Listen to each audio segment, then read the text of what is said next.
Welcome to Rebecca Sounds Reveille. Well, today's show is going to be a little bit different. In fact, this is going to pique your curiosity and may expand your already known interest into something that you may have heard about or have been exposed to. Many people are familiar with a show called Ancient Aliens. In fact, a lot of people are interested in things that are a little bit mystical or sometimes unknown. We want to know about things. And with me today, my guest has had a lifelong attraction to stories, mystical matters, and a lot of ancient artifacts. And what he's going to share with us today, I'm going to let him tell you what it is, but I'm going to tell you a little bit more before I introduce you. These things are carved figurines that sort of have some very defined properties to them with a long story behind them. And the guest I have with me today has been researching and has acquired some of these things over a long period of time and is very, very knowledgeable, and his expertise is in these. In fact, you may know him, and you may know him by Nomoli Ben. And without me telling any more, even though I know a lot more, I'm going to bring him on so that we can talk about it. Welcome to the show, Ben. Thank you, Rebecca, for having me and the Stones. Okay, so I am so excited to have you because everybody knows you by Nomoli Ben, but let's tell them your real name and a little bit more about you and why they call you Nomoli Ben. My name is Ben Vonderheide. I'm from Lancaster, Pennsylvania, LAPA, and they call me Nomoli Ben because I collect Nomoli. I have put the word out on them, and I have a collection, and I have done a fair amount of research with my son Quinn and rediscovered a great deal about Nomoli. And as you said in the beginning, I think we can guarantee that your listeners and viewers will hear things and see things today that they've never seen or heard before. And it's not accidental. Even people who are far ahead of the in the field of paranormal research, mystical, mysterious, and exciting subjects like this are unaware of Nomoli stones. And that's what they're called, Nomoli. And they are carved figurines. They come from 3 countries only in the world: Sierra Leone, Liberia, and Guinea. And again, it's exciting because we're going to not only introduce your audience to the stones themselves, but to the deities which they represent, and the connection that has has been revealed to other ancient civilizations and theories. See, this is exciting because oftentimes I can tell you, I was not a person who was interested in history in high school. In fact, I was kind of trying to be avoidant. And then a little bit later in life, I started becoming more interested. And as I got older, I became even more interested. And then as different shows came on, I was drawn to learning more about different things, including things in my own world, what made me who I am. And all of this comes together. These different civilizations really make up the world that we live in now, because they're just carried on from generation to generation. And sometimes some of the civilizations even die out, and yet we find them and find a lot of parallels to different things that we have going on in the world today. But what you have discovered with Nomoli is quite interesting. And It's very interesting how you came about this. Yes, yes. So, well, I want to further along what you had said is interesting is that so often we are all captivated and watch more and more experts talk about the known quantities, the Stonehenges and the Egyptian pyramids, and very seldom, in my experience lately, have you seen something really new and revolutionary that has not been talked about and shown over and over again. But not only does this, do we have knowledge and revelation of previously discovered facts, but we have physical artifacts, which is something very many theoretics do not contain. There are a lot of theories floating around out there that have no substance. But here we actually have the carved stones, which somehow in today's world where crystals and artifacts from all over the world have become very popular, have been promoted and been sought after and utilized for healing purposes, Yes. for meditation and etc. These have remained completely unknown. And that's not accidental. They're as purposefully they have been suppressed and oppressed. And I'll get into more as far as how unknown and known they are. But you asked the question how I came across the stones. Long ago there was a gentleman who came into my business, my place of business, and attempted to recruit me into the intelligence community for the United States. Specifically, he was involved in West Africa, and he was a diamond smuggler. The Oh, closest wow. thing you would think of would be he was very much the real life character that Leonardo DiCaprio played in the movie Blood Diamonds. It was in that same area. He was a real character, and I never accepted any of the invitations to work in that community. It just wasn't my calling. Hmm.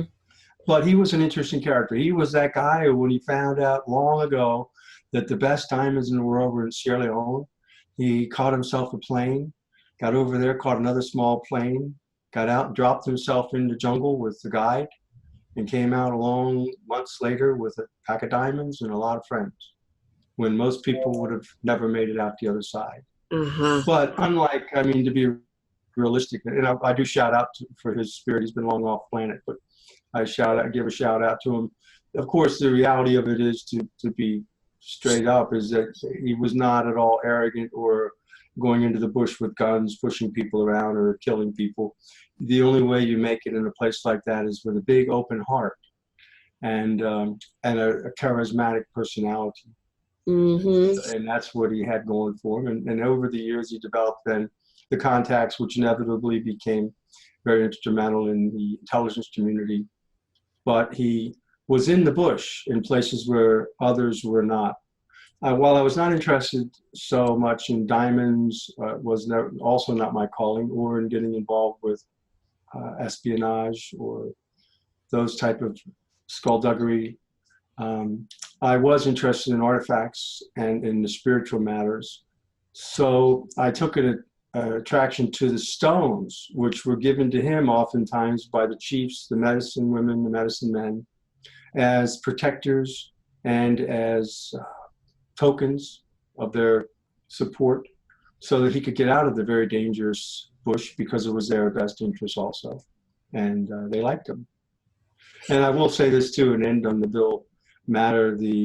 What needs to be said is that while he came into the bush for the diamonds and for greed, after many, many years, and he would go in there sometimes for 6 months, and it would be 2 years to come out. Years into it, he would call me, and what he had captured his heart were the people. And the children would come running when he'd go into a village. And so in the end, that's where his heart was, and even greater than his greed. That Unique is really character, though. interesting. And so here you have these figurines. Now, how many are there? There are an unknown, but there are quite a few Nomoli. And I guess it's a good time to talk about unknown and known. When we took, finally, after years of owning them, I stepped out and tried to identify others who owned them. Natural thing you would do. And Yeah. I came to find that very few people owned them. In fact, almost no one knew of them.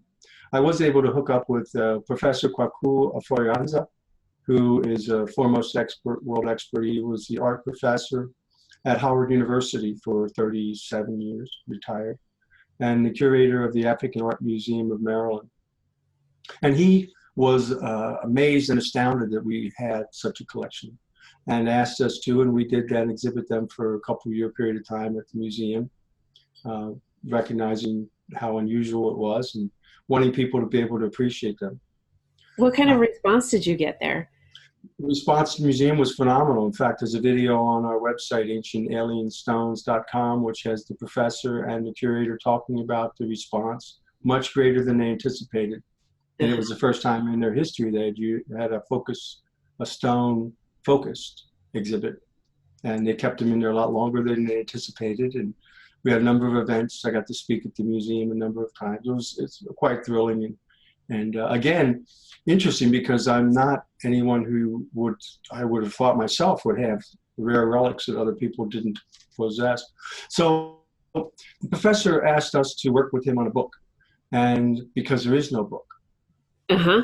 So we began to reach out, and my son reached out over a period of a year and a half in front of literally millions of eyes through the social media and the ways that they do it nowadays, and asked for anyone who had any information or experience with Nomoli, because they are utilized by the shamans and they are used for healing and fertility and other purposes.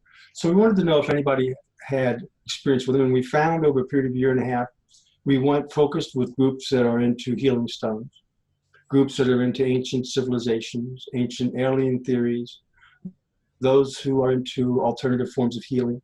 And we found, without exception, that not one person had ever heard of Nomoli stones. It was astounding. I was amazed. We went to the show, went to the New York, outside New York, the Gem Show, and set up at a booth. And for days, people walked by and no one had ever heard of Nomoli stones. They That's knew really all these crystals. interesting. What's that? Very interesting. Yes. So we went to MUFON, Mutual UFO Network, international show, set up a booth. And we're thinking, okay, these are the people that have been studying aliens since long before I paid any attention. These are the world's foremost experts. Certainly, they're going to know of Nomoli, and I'll tell you why, because they are gods. We'll get into that came from the skies. So they fit in that genre. And we went to the show, and lo and behold, not one person at the show over the days we were there had ever seen or heard of Nomoli, including Bill Burns, who was the keynote speaker, and started the UFO Hunters TV show long ago. Had never seen Nomoli stone. So we were also moved by the fact that people were coming, and they were coming to tears. There was a healing at the show. A gentleman who was asked if he could have a healing with two women who were his shamans, and they sat with a stone and had some type of an amazing shift in the way his consciousness and his movement and everything. You could almost feel it. Another woman came in crying, thanking us for bringing these stones, and others would read the stones, what I call stone whisperers. I'm getting ahead of myself. okay. They're completely unknown. So, all your listeners know that it's because Rebecca is somehow tuned in that she got in touch with these stones and responded to them and resonates with them, that you're going to experience them for the first time today. But we did find that they are known. In fact, since the 1400s, Portuguese sailors discovered them when they sailed into West Africa. First written about in 1855, Thompson on Africa, New York. Written about in the 1890s, written about in 1817 by Walter Thompson, Walter Edwin, yeah, thank you. My memory's over there behind the screen. Walter Edwin. And he had some interesting things that he wrote about him. And then you move forward to the 1950s. And of course, I'm sure most of your people will know Thor Heyerdahl from the Kon-Tiki. Thor Heyerdahl, who sailed the Kon-Tiki, or drifted 5,000 miles to prove that the Peruvians were likely the ones who first discovered Polynesia. More to the point, he was proving that the ancients viewed the waters as thoroughfare, not as an obstacle. But if you're not familiar with it, it's a great documentary. There's a movie that was made, and it's just an amazing story. But Thor Heyerdahl also led the first expedition to Easter Island in 1955. And he found stones in caves. Very few of your listeners or viewers will have heard of these too. We all know the giant stones on Easter Island, but there were very few small stones found in secret caves. You're probably familiar with those. And he commented in his writings that the Nomoli of West Africa were the closest in style and functionality, and the fact that some of them had holes in their heads, which was a common denominator between the two. We move forward till the late 1900s, a couple more small articles. 1990, we get the only that I've seen television coverage on unexplained mysteries, and they covered the pieces of it there. Okay. But up until after that, nothing. Nothing. So why does that happen? Well, they come from West Africa, and for a long time, as we know, things which are spiritual from West Africa and are ancient have been demonized, straight up demonized, and there is a hesitation to recognize the value and the godliness of some things which come from Africa overall. But more to the point, these come from an area where the heavy world religions, particularly the more radical, not the ones that are accepting of the spiritual beliefs, but the more radical, particularly Muslimization. And with that comes persecution and destruction of the beliefs and the stones, and anyone who would be practicing with the stones. Now that's ubiquitous in a country like that. It's not just with the religion, it's going to be throughout the politics, throughout the academia. If you want to succeed, your best bet is to be Muslim. In fact, many of my friends are Muslim, my connections. My friend Bill Diamonds, when he was in West Africa, he was Muslim. When he was in America, he was Christian. So this has caused a great oppression and suppression. They also were buried in the ground, and there's no written history of them. So they are known, but continue to be unknown. And the British royalties collected them for long. In 1917. Oh, that's interesting. Yeah, and there's one in the Bronx Museum, they're in the British Museum. I think there's one still in the Minneapolis Museum. In 1917, one of the interesting things that Walter Edwin wrote about was the fact that there was a contention they were already faking them and bringing them out of the Orient and bringing them through Africa to capitalize on how popular they were. So there's many fakes, but most people don't even know they exist. It's very an anomaly, if you will. I was just going to go there. It's so funny that you bring that up, because I was going to mention that we had discussed that off air. And what about the things, the fakes? So it's really interesting. Where are the fakes popping up at? I mean, if people were saying, what kind of stores are they popping up in metaphysical stores, or what's happening? I don't think you'll see them anywhere except online. Okay. For sale, but they're really not popping up very often. I think you'll see them in some stores, but there's such a lack of a knowledge of them that there's no market for them. That's in the very real sense. But on the other hand, there are real ones out there floating around that would have been brought over by natives or by many in the military, British military, etc. And so your listeners or viewers may have one in their collection. They don't even know what it is. They could be authentic. Now, if someone did, okay, so you have some of the stones with you that you can show our audience today. And let's say someone says, I have that. Where can they go to authenticate that stone? That's a very good question. And I don't have an easy answer for that. Professor Kwaku Ofori Ansa was the foremost expert, or is the foremost expert in America. Unfortunately, recently, he has been he's elderly, and he has been in a bad car accident and then some subsequent health issues. So I don't think he's very responsive right now. I don't know of anybody else right offhand to authenticate them. And And you, I your, looked for a your long time. expertise is in this because you've been doing this for many years. Yeah, Now, it's been a good 5 years since we came out and tried to, or 6 years, I don't know, the time slips on, since I came out and came out to the public, if you will. hmm And yes, and I was unable to find anybody else. I'm sure there's someone out there. You may have to go to Africa to find someone. okay, I that makes mean, a lot of sense the now. best, and not all the ones that, of course, many fakes come from Africa. When they were popular, they began to fabricate uh, duplicates, replicas, if you will.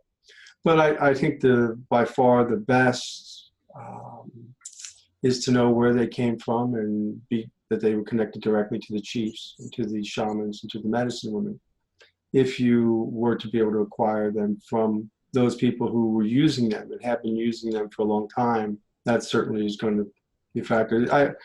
I would say this: we should probably talk about the gods, the Nomoli gods, because Okay, I'm going to get to the point that the natives would say that these were not made by humans. So the Nomoli gods were said to be gods who lived long ago. The stones have been dated as old as perhaps 17,000 years old. Some stone whisperers that I've handed them to date them a lot older than that. The Nomoli were gods who lived in the heavens, and they misbehaved. And as a result of their misbehavior, they were forced to live amongst the humans. They were considered gods in stone.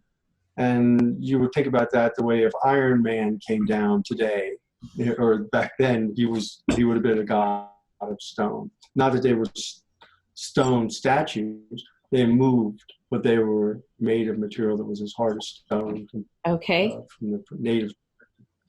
They were large. They had protruding eyes you couldn't look into because they were as bright as the sun. And when they spoke, their voice was so pronounced that it could be heard in villages far away. okay, They blessed people with many blessings. They taught them better ways to live, what is important, and led them down a better spiritual path. And the natives believe that they gave these stones, the original Nomoli stones, were created by the gods and handed to their ancestors to utilize and to continue the blessings that were gifted. okay. So each stone has properties that heal or provide some kind of a blessing. Yeah, there are many different variations. There are some constant ones, and I myself have kind of refined into categories because Okay, I don't know okay, if any others who have. And I started on the far side with the ones which look like the Nomoli gods. And let me just grab one of those. okay. So I definitely am going to put my glasses on here so that I can get a very close look at this. This is the one you saw on the Ancient Aliens television show, of course. And this one we'll talk about later also. But you'll see that he has a short legs that are squatted. He has large eyes, uh, lips, and large nose and flame nose. And Mhm. this particular one is a Mahanyadi. This would be a chief stone. So, but anyways, this stone represents essentially a Nomoli figure. It is not humanistic in its characteristics. It's Nomoli, it's squatty legs, and the other features. On the other end of the spectrum would be Nomoli that are humanistic in form, that look Okay, almost exclusively humanistic. In the middle would be ones like this again, which he qualifies as, which are combined. They have qualities of the Nomoli, which is the crocodile energy, merged into sometimes a more humanistic figure, and that would be a combination of the God's powers and blessings infused into a human. okay. So if you hold it up again, the Nomali. Okay, so this is the chief, and while the chief doesn't have sort of, as you said, humanistic representation features. They're kind of miniature. the way that it's shaped first reminded me of embryo. It seemed embryonic, like, so that's a sort of almost life, the beginning of life, that is, so it's sort of like the chief life. And then I don't know what, what the rest of them look like, but sort of developing after. It's very interesting that you mentioned this. So each one sort of has a job then Yeah, to now thrive. this one again has a number of features. There are some which have more humanistic facial features, but still have some of the Nomoli. Yes, there are primarily, of course, you would always have your fertility Okay. stones, which would be a woman with a child on back, a pregnant woman with a child on back is very prominent. There's male fertility stones. Then there are those that are for a chief, which would carry all the attributes you would want a chief to have. Not unlike many cultures in history, the natives would believe that the chief was connected to the Nomoli gods, if Mm. he's a good chief. If he's connected to the Nomoli gods, then they're going to have good fortune and prosperity and health. And if he's not, then not so much. So they would look for a chief to be infused with the qualities of bravery, of fairness, of justice, of love, of nurturing, of being able to protect. All these things they would want the Nomoli gods to infuse into their chief, and there would be a stone that would be the chief's stone of the Mahanyadi. There's a specific name of the Nomoli which qualify into that category. But there are also, on the other end, as I said, there are some which are, like, for instance, we have one which is a woman with a child, nurturing and feeding the child. Those are intended just to be protectors for children and from others, but also to help the society remember the importance of nurturing mothers and children as a society, as a culture. The, you know, Okay. the, I'm sorry. No, I'm just fascinated by this. And so does just And then many others, there are many other variations. There's one other group which is very interesting, and that is the ones which we only have a few of, which have the elongated heads. And this one is a little bit of elongated head, you can see. oh, I see it. And a little bit of almost a helmet. Now this is a better example here. This guy almost looks like he has a helmet on if you look. Oh, how interesting. So there are some which conform to those that people ascribe to ancient alien Yes. influence in different parts of the world. And so Okay. yes, there are very many variations. So these essential properties that they um, give, for the person that has one of those stones, do they have to touch it to be able to see or reap the benefits from this, or is it something that just by having it with within their house or the certain radius? I mean, how do these stones actually their attributes work? Well, I could attest to what I've witnessed, but I would not presume to limit what others could experience by qualifying it or saying it has to be within a certain proximity. They have to touch them. Uh huh. You know, I don't know. What I've seen personally, though, is that people who have acquired the stones and have some who have just only touched them have had very profound impact. As you may have watched on our website, Jeff the Shaman in Florida he's the first one, shaman, an American shaman currently operating in Bradenton, Florida, a real neat guy. And he's been using one for about a year and a half and had some amazing results in his healing.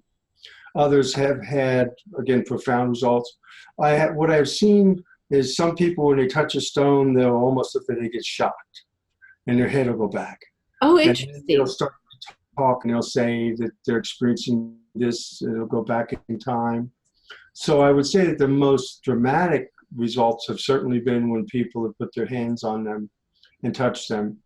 Recently, we did as far as I know, is the first ever meditation with the New Hope Metaphysical Society, and 22 or so random people showed up. I spoke on the Nomoli, and then we broke into groups and did meditations, and then we did a circle and put one stone in the middle, turned off the lights except for black light, and it was quite an interesting and amazing experience. It was we just let it go, and people, there was oming, there was singing, there was chanting, there was laughing at one time. It was just quite interesting. And the people there, one thing that was consistent was that they said it was unlike any energy that they'd felt before, but all very positive.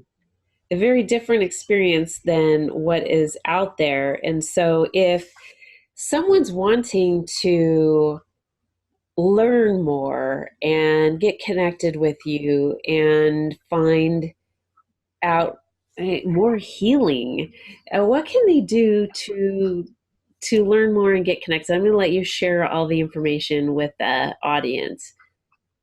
Well, certainly would suggest that we have tried. My son has put together the website because there was such a lack of knowledge. So as far as I know, the greatest compendium, if you will, of knowledge on Nomoli is going to be under ancientalienstones.com.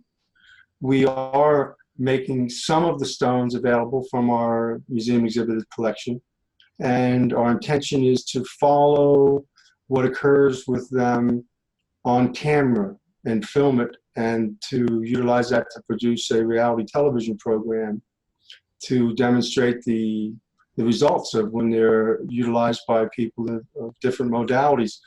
We're essentially looking for those who would be excelling in their field, in their modality, in their newly emerging health healing process, or ancient healing process, or scientific evaluation. We're open to all of these things because, as far as we know, none of them have been done. So we're very interested in putting them into the hands of those who, as we would say, activate the stones and are activated by the energy within the stones, such as I mentioned, Jeff the shaman. And but again, I don't know that I would not deny that some people could pick up energy just from looking at them. Some have told me they look at them on their website and they pick up energy, so I'd encourage them to do that. Some might be able to get a positive vibe from even the replicas, the fakes. I mean, I'm not anyone to limit anyone's ability to get blessed any way they can. So but you have definitely seen and heard a lot about this. Your expertise in this area is just growing and growing. You're finding more, and now you're going to take this on location to really follow this and document what is going on with a number of the different pieces. So the audience do you want them to email you, or how would you like them to connect with you if they... Yeah, email's fine. Ben at ancientalienstones.com. But I'm also an old-fashioned telephone guy, so, and the phone number is on the website. Perfect. I want to just thank you so much for sharing this information with the audience, because this is something unlike anything I think anybody's heard. I didn't know of it, and even people like you said that are following a lot of the things that are out there, this is really something that hasn't been really widely known or discovered, and you've got something that is very important to follow and see what comes of this in more. This is just, I'm just really amazed at what is going on with this. And so I've got to share with the audience again what your website is, ancientalienstones.com. Definitely, if you think that you would benefit by being a contender with one of the stones and would be able to be on a reality show with all of this being followed from step by step with what's happening on this, you'll have an opportunity to do so, and do so by contacting Ben at alienstones.com. And I want to thank you so much, Ben. Is there any other social media that you are on right now that they can connect with you and follow you that way as well? Well, I would just say thank you for having me on the show and the Stones, and it's exciting that all your viewers and listeners will get their first contact with the Nomoli, and it's amazing to me. I don't know how it is that they are so unknown, and I'm not sure exactly how I ended up being the spokesman, although I remember many years ago, Bill said that the chiefs had decided and the medicine men and women had decided that I was one of them, and I kind of shrugged it off. I thought that sounded okay. But now that you see the Stones coming through this direction, you start to wonder, did they see something maybe I didn't? And I'm grateful for you being receptive, because your openness and your obviously all the work you've done made you right for the Stones to pick, and then to pass the word on to so many people who can use the healing energy. Very interesting. Thank you so much, Ben. And again, this is Nomoli Ben. He knows what he's doing here. He's been selected for this, and you can be too. We're going to see how this goes and definitely be following what's going on. So thank you for tuning in. And as you know, my mission is always to help make your life better, more inspired, and I think there's some things that you can get from this. It definitely has been educational. And I'd like you to follow not only Ben, but this show, because this is going to be tracking a lot of what's going on with Ben and the ancient alien stones and more. So I appreciate your attention today. As always, I do. Please share with your friends, your family, your colleagues, the people that you know and the people that you don't. Thanks for tuning in to Rebecca Sounds Reveille.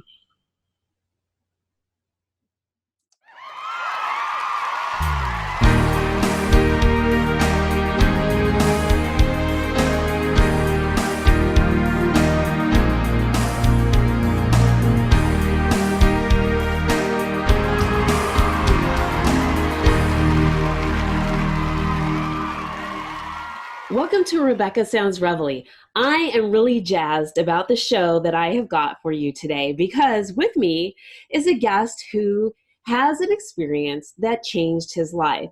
And that experience has changed many other people's lives. And in fact, he's gone on to become a radio show host, a writer, and he's taught a lot of people. His background experience is something I'm going to let him share with you. But let's just say sometimes in life we see ourselves one way, and that way can change the way we do things in the future. In fact, so much so that his story is going to be something that may make you think about your own. And he's going to tell it to you in his own words. He's a radio show host right now. His show is called That Anger Management Crap. He's broadcasting on Big Heads Media. He's also a writer, and there's more to that. And he's going to tell it to you now. Welcome to the show, Matthew Plotner. Ed, thank you for having me. I really enjoy it. I'm excited, and I really want to just welcome you to the show, because I think that the story that you have is something that's going to really broaden a lot of people's lives in a scope that they had that was very narrow. Can you start with what made your journey what it is now? Short story is 24 hours in jail for domestic violence, aggravated assault. Totally revolutionized the way I look at myself. My wife and I had been married at the time for about 4 years when all hell broke loose, is all I can say. We had an evening where we both had decided that was the end, and it kind of spiraled into me going to jail that night. And I got out, went to court. They said, "Hey, you have an anger management problem." Like, no, I don't. I don't have any problem. I have a stupid people problem, but I don't have an anger management problem. So I went to a class. 12 weeks was all I was actually required to go. 3 years later, I'm still sitting in the class with the same teacher. He's looking at me going, "You're teaching the classes. Why don't you get certified? open your own class, start doing these classes for yourself, and actually make money for it instead of just working for me. So that's what I did. I opened my own, and I taught for the state of Georgia for, all told, about 10 years. I taught domestic violence classes for the state of Georgia. That's a long time.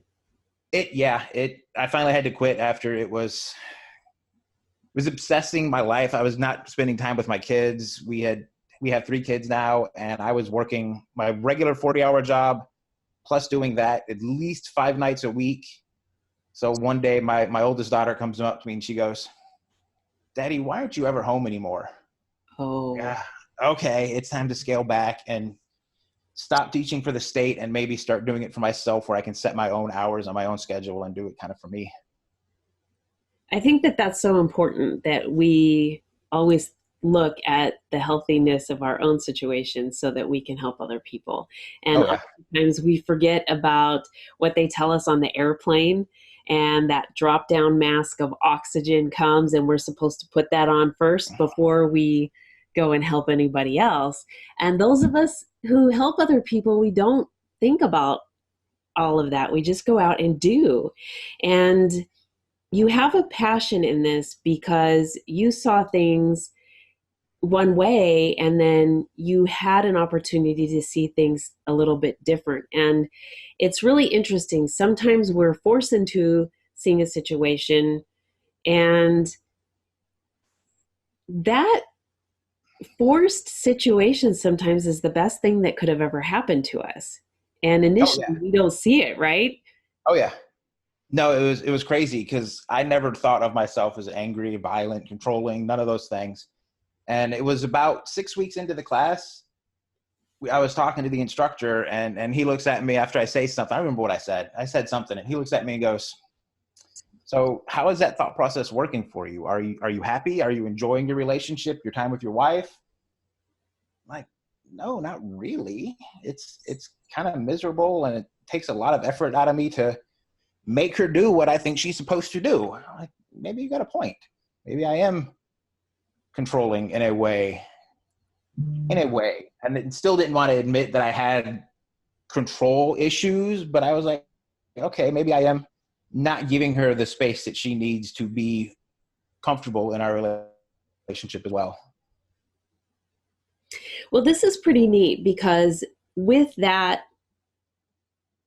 kind of light bulb moment, you went on to then not only change your own life, but change other people's lives. And this is something that I just embrace so much because I think that's what it's about, helping other people. And one of the things that you did, like what I did, is looked at, okay, so I can make an impact here in my little realm, right? In this little circle, but I can also really impact a lot of people through writing and getting that information out there. And I can also do that through broadcast, whether it's, through the medium of radio or video, but one way or another, I can reach a lot of people this way versus just in a small setting. But I also think that all the avenues put together really make a difference. And so I'm really excited about what you're doing. And so you've been with Big Heads Media for a little while now, and you're starting to see a big change.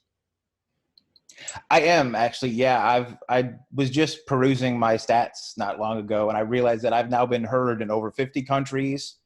My biggest audience other than the US is actually, oddly enough, Australia, which is weird to me. I'm still shocked that other people outside of my little circle of friends that tell me to just shut up when I start talking anger management and stuff want to hear what I have to say. It's crazy to me, especially because I have no formal education in any of this. I don't have a degree in psychology, sociology, nothing. Everything I learn and have taught myself has been through a massive library of books that my wife has finally told me to slow down on, and I absorb it all, read everything I can get my hands on. Well, there's some very famous people who are self-educated. In fact, there's presidents who taught themselves law. And so I don't always say that formal education is right. You can become self-educated, and also common sense is there too. I mean, there's a lot of factors that come into learning, right? But I think or the biggest factor in learning is the willingness to learn and absorb, and then to apply what you're learning, and to be open to that. Because if you're not, it doesn't matter what school you're in, whether it's the school of hard knocks or what, you'll just keep making the same mistakes over and over, and you just won't get anywhere. So we have to be open to learning from our own mistakes and from the things that other people share, and then even reading up and doing our own stuff. The nice thing is with the internet now, as much as we don't want to say that we are learning, every time we go to an internet page and we read through somebody's blog, or even you read online books or whatever, I mean, we're absorbing all of that, and it is learning. So there is a bigger educational factor that way than we've ever had before. So this is pretty neat. And so you also have done some writing. Can you share with the audience a little bit about that? I've wrote a few blogs. None of them are active at the moment. I'm actually currently working on a actual book. Tentative title of it is Take a Deep Breath and Count to 10 and Other Anger Management Crap. I love it. I used to hear all the time that when I would teach these classes, guys would come in and go, oh, I've taken these classes before. I know how to count to 10. I know how to breathe. I know how to do all those things they taught me in other classes. Like, yeah, I'm not going to teach you any of that. I know you know how to breathe. I know you know how to count. I don't care that you know how to do those things. None of those things are going to help you now find a path out of destructive anger. So that's kind of where the name came from and how the title of the book came about, because so many people are like, I don't need this crap. I don't need any of this. And I think everybody does. I think everybody is benefited from learning how to evaluate their emotions beyond just the standard kind of happy, sad type thing. It's true. I think everybody does. It doesn't matter where we're at. Nobody's perfect, and emotions are there. There's so many personality tests. There's emotional tests that people take and find out where you're at, so they know what kind of job you have and this and that. But there's one thing that they don't teach in school, and that is, well, there's a few things. They don't teach you about your emotions. They don't teach you about communication. And they don't teach you about relationships. And those things are everything that's going to get you where you need in life, with your interpersonal relationship, as far as, beginning to have a family or whatnot, and then business side. So those three things, I mean, they're really the foundation to everything, and yet they're not taught. Why? Yeah. I think people are scared. I think a lot of people are scared to really dive deep into who they are and really evaluate the core of their beliefs, because to do that requires a lot of willingness to kind of look at yourself objectively. And it's really hard to do. It's really hard to look at yourself through an outsider's lens and be okay with what you see, and not, I don't know, I'm trying to think of the right way to say it. It's really hard to look at yourself through the lens of, am I happy where I'm at now? No, that's true. That is true. And thinking about what I've said in the past, what I will say in the future, and think before you speak.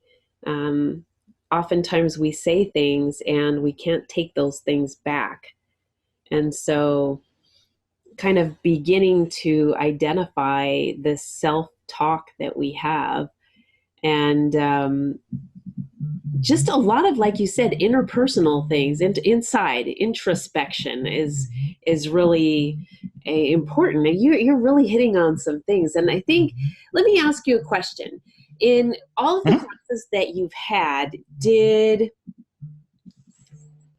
the majority of them male? I would say 80 to 85% of it was male. Okay. Because I'm just wondering how much on a ratio, is this a gender kind of thing. And because women supposedly speak so many thousand words a day and men speak so many less a day. And so does that mean we get more emotions out and are able to, I don't know what it is, but because you're seeing this and you're seeing this from a male perspective, I'm wondering. I think it has a lot to do with how we're raised. I think men are raised to be stoic, to not be emotional, right? It's the playground. There's always that kid that gets hurt and he starts crying. And the first thing you hear out of the teachers or even other students is, man, men don't cry. Men aren't emotional. Be a man. And women aren't taught that. Women are taught to be nurturing and caring. They're given baby dolls and play house, and they're taught to be loving and caring and the broad range of emotions to really access it. Whether or not that's good or bad, I don't know. I think there is a level of power in men being more stoic, that we can sort of back away from our emotions when it's necessary. You don't want Mhm. the soldier that's fighting for your freedom to cry when he's entering the battlefield, right? You don't want that. But at the same time, when he comes home, he needs to be able to connect with his wife and his kids on a deeper, more emotional level. So I think a lot of it has to do with that. Well, that makes a lot of sense. That's pretty interesting that you see things from this perspective, and a lot of men will not say that. But you've taught this, and you've had your own experience, and so when you're teaching this, do you find that the majority of those that come through the classes that you've taught feel or had the same kind of view that you did when you first kind of started the classes yourself? Oh yeah, nobody that enters the class wants to be there. Nobody thinks they have a problem when they enter the class. I've had several year. I was working with another instructor at the time. We had a guy come in who was adamant he didn't have a problem. The first class is always, tell us your story, tell us what brought you here to see us today. And this guy flat out looked at me and said, I don't have a problem. I don't need to be here. So I'm like, okay, that's fine. You feel like you're okay, but there's obviously a reason you're here. Can you tell me why you come to the class? Uh-huh. Because I didn't come here. I was forced to come here. If you ask me again, I'm going to jump over this desk and kick your ass. I'm like, Okay. okay, you obviously don't have an anger problem. You're right. Let's move on.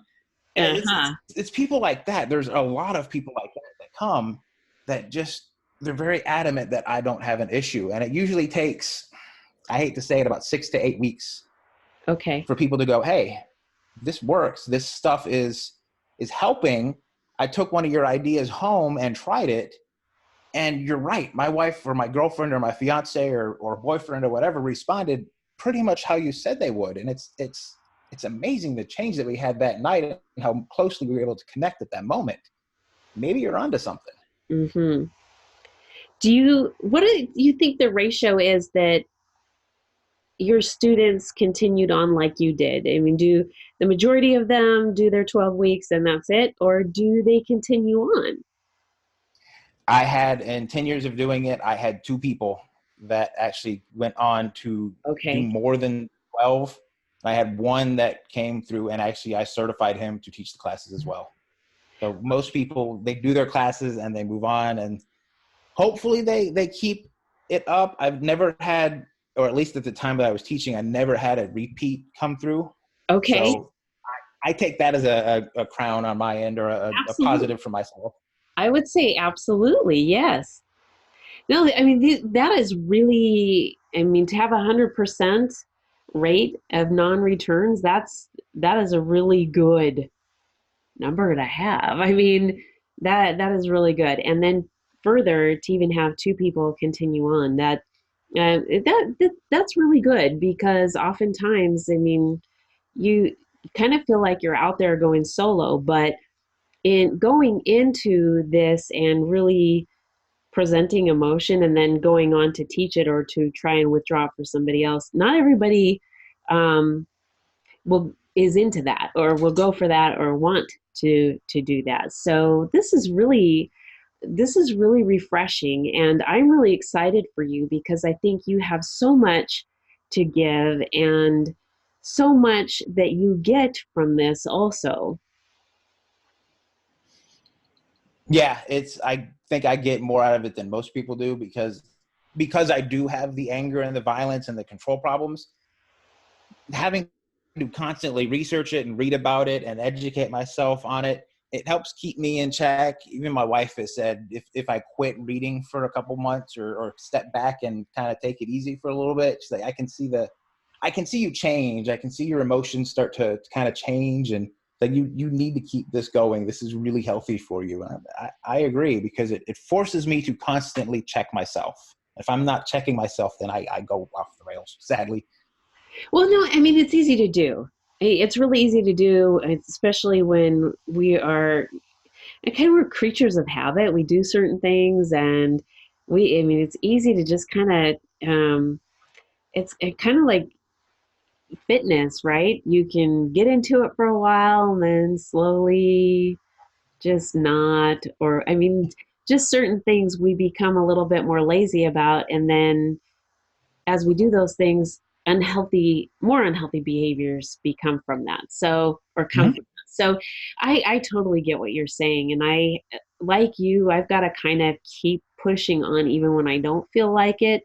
And I get a lot from helping others just like you do. And some people go, gosh, I mean, you do a lot of those things and you don't get paid or you don't. And I'm like, this is not what it's about for me. And so I'm really excited about what you're doing. I know that the audience is excited about what you're doing, because one of the things that we do on the show is make sure that the audience has either something inspirational that they can get from it or a resource. And right now you are both. So what I'd like to do is ensure that my audience becomes your audience.